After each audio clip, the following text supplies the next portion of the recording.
Settle down. Mikey Winfield in studio, ladies and gentlemen. Acme tonight, tomorrow night, 2 shows, both nights. Yeah. Saturday sold out.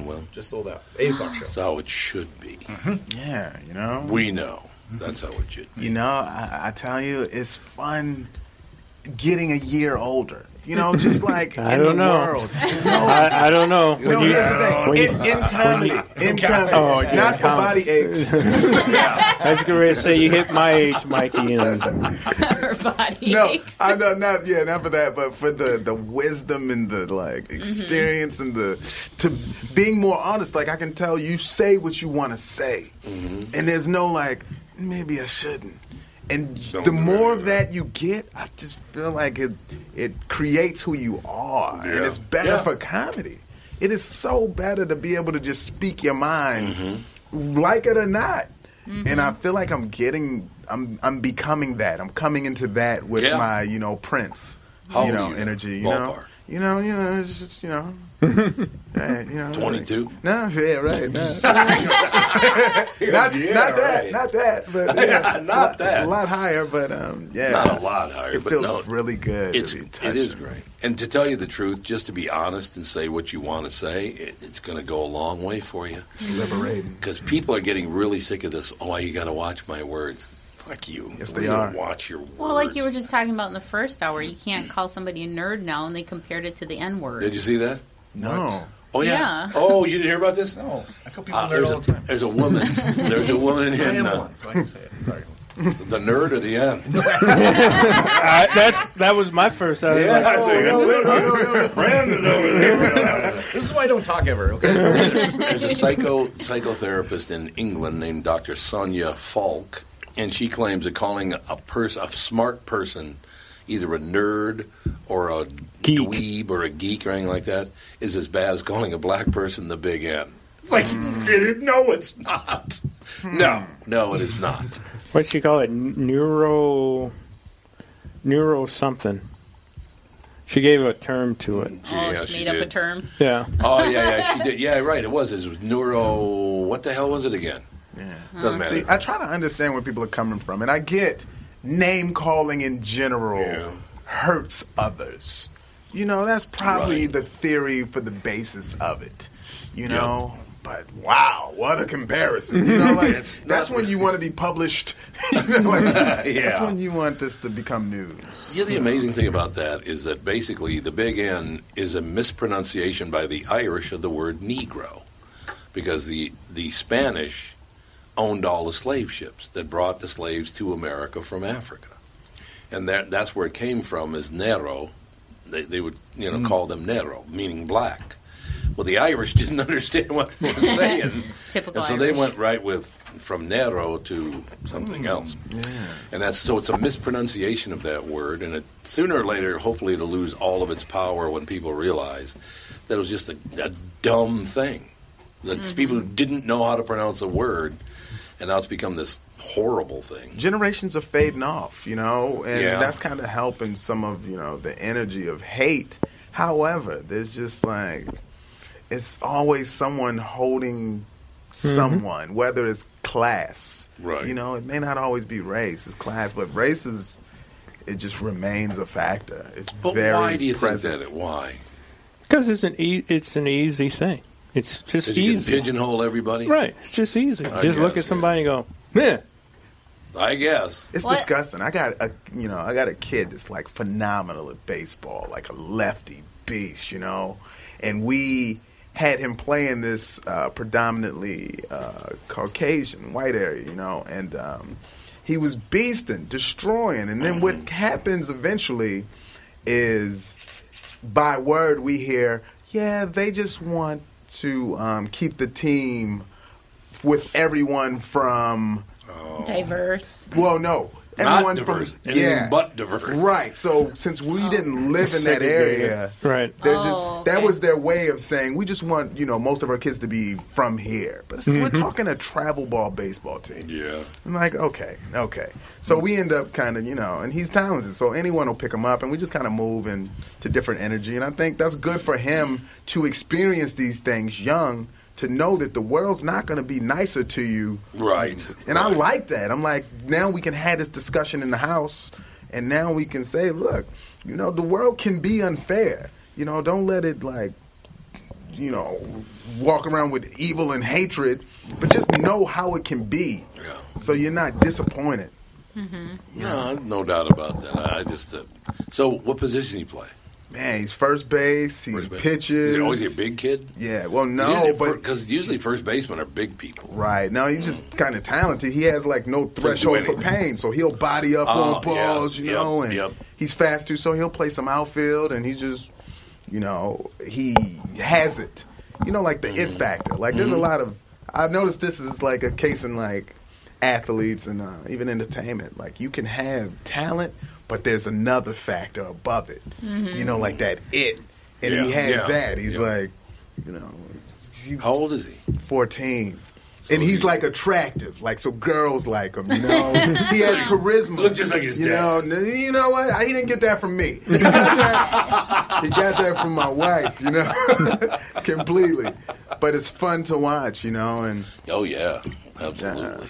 So did you know from the time he was very, very young that he's going to be an athlete? Well, you know, here's the thing. It's not even that's what it'll be completely either, because he's smart. Again, and I wish, like, I'm getting smarter now, but I have to force it. Right. Like, you know, I admire intelligence. That, like, turns me on, like, all facets. When someone is just, like, savvy at what they do or they know what they're doing, that gets me, you know. Is your wife really smart? She is a step ahead. Yeah. And so she's made me smarter so I can outsmart her when I need to, when I'm living a dirty life. Right. No, I understand. No, so yeah, she is. She has some intellect, and it's great. Is that what attracted you to her? No. No. I'll just drop it there. When we worked at the grocery store together, I was not fantasizing about her intellect. I can see that. I understand that completely. Yeah. You know, the first time I ever met my wife, Andy's mother, she was answering phones at my attorney's office, right? And I was like the biggest client this attorney had. So I come in one day and I look and I go, ooh, she's very pretty. And kind of like, so I said, hey, would you tell Alan that Uncle Tom is here? And she goes, Mr. Dorfman, Uncle Bob is here. And I said, my name is Tom. And she goes, yeah, whatever. I said, I love this woman. I love this woman. She's a smart ass in the first order. Yeah, whatever. I'm like, yeah, great. Thanks so much for that. So good. I feel so much better about myself now paying all the bills here so you can have a job. But, you know, don't worry about my feelings. But isn't that great, though? When you talk about why you're attracted to somebody, why you married the person you did. Oh, yeah. I love that. I do. I love talking about that stuff. Yeah, me too. I really do. Yeah. That's all I want to do, really. You know, sometimes I balance other stuff in my act just so I won't seem just one way. Yeah. But I'm really just trying to get to that. Mm-hmm. You know, and it's fun, too, to have, like, at the time, she was doing things like the girls my age, because she's older. She wasn't doing the things the girls that my age were doing. Mm-hmm. So she was showing up with plates of food or, you know, giving me advice on, like, a whole, like, another level advice. Like, oh, man, it touched me in ways. No, ballpark, how much older is she than you? Like 8. Oh, 8 to 9. Because I'm 8 years older than Catherine is, so, you know, it's not that big a deal, actually. You know, not really, but I lack maturity by far. Not you! Oh, man, so that 8 is like 20. That's awesome. So, how did she indicate she was attracted to you? You know what? Funny. That was it. I was killing. I was you were funny. Killing at the grocery store. Great. Yeah, we went to the grocery store. I was killing at the grocery store. Yeah, man, I was funny at the store. I was talking about everybody. I just had jokes for days. And when you are attracted to somebody, you try to be funny around them, too. Mm-hmm. So then I turned it up. Yeah, and then that was the thing. So she's your sense of humor. That's it. That's how you're I dashing presence, too. I mean, let's not forget that. No, it was the sense of humor. It was all about the laughs. Seriously, that's what women want. But they don't want to laugh. They want a guy with a sense of humor. You could have the GQ-looking guy standing right in front of you. He could be the biggest asshole on planet Earth. Yeah. But you can get just a normal-looking guy, and he's funny as hell, and he looks gorgeous to you. Yeah. So that is great to hear. From, it's true. As a God, man. It's proven as a God. Right there.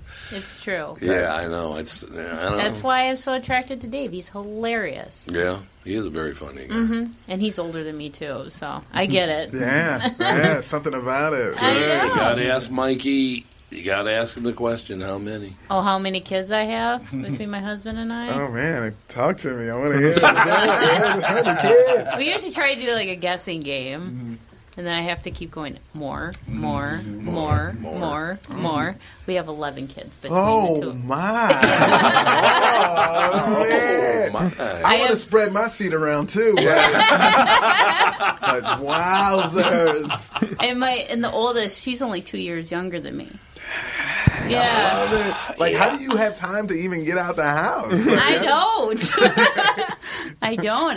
That's a ship good them question. off. How do you have time? I don't know how I do it. I become robotic. I just do what I need to do, get home, I get the kids off to school, and I don't know.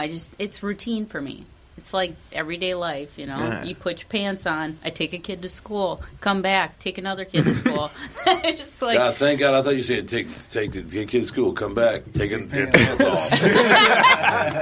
No, I do all that in my pajamas. Take Oh, you kids do in to your school. pajamas? Okay, well, yeah, yeah. bathrobe. That I'm makes that sense. mom. Oh, man. My attendance at shows are swaying to moms, like majority moms, because Oh, really? that's what I discuss on stage, Yeah. like my passion and strong feelings for them. That's and awesome. so that's helped. Do you enjoy making women laugh more than men, or just everybody? No, it's everybody. It's everybody, Because you know yeah. what guys, man, like when you like connect on a feeling, a guy will come and just like, that's me. And there's nothing that's like true. that. Whereas the Yeah. women, they're just kind of like, oh, my guy's like that, and it all feels good. But I do Yeah. like that level of like saying something that someone else thought they were like alone with. Mm-hmm. And that part about it is like when it started happening, I was like, this is what I want to do. When people started saying, bro, that's my life. You know? Yeah, And right. I Right. think that's what changed me when that started happening. I think that's terrific. So you're at the supermarket Yeah. and you're telling them jokes and you're making her laugh. Yeah. So then when did you go on stage for the first time? During that time. So it was during that time. Yeah, You went it to was like a local club's open mic, yeah. and then I caught the addiction. So that's what happens when that's you good. get that laugh and you just ruin the rest of your life. Yeah. You think you've ruined your life, Mikey? You know what happens? It can happen. It happens to a lot of us. You just become selfish because now you're chasing this laugh. You don't care about anything else but satisfying that need. It's a drug. Yeah. And it feels good. And you feel like, well, it's not a literal drug, so it's okay to do it. But now I'm like calling in sick to work. Like now I'm doing by any means to get on stage because I know what happens when you get greater. You get to go to Oregon for $50. Oh, yes. Touchdown. So, ladies and gentlemen, tonight 2 shows, tomorrow night 2 shows. You said the 8 o'clock tomorrow night? Yeah, tonight's close to selling out, too. So Yeah, that's what I thought. Yeah. Then when I checked, it was really close, so it might be sold out by now. But you have the 10 o'clock or 10:30 shows, right? Mm-hmm. 8 and 10:30 tonight, 8 and 10:30 tomorrow. So you have some opening for the 10:30. Probably you could check on the 8 o'clock tonight, but it'd probably be sold out by now. Very close. Yeah. Thank Mikey. Always terrific to see you. Every time I see you coming to town. Absolutely. Always a pleasure. You're the best. I'm glad we can have these talks. And I agree. It's We learn enlightening. them. Yeah, exactly. It really is. Absolutely. I learn a lot. That's going to do it. We'll talk to you on Monday with the family.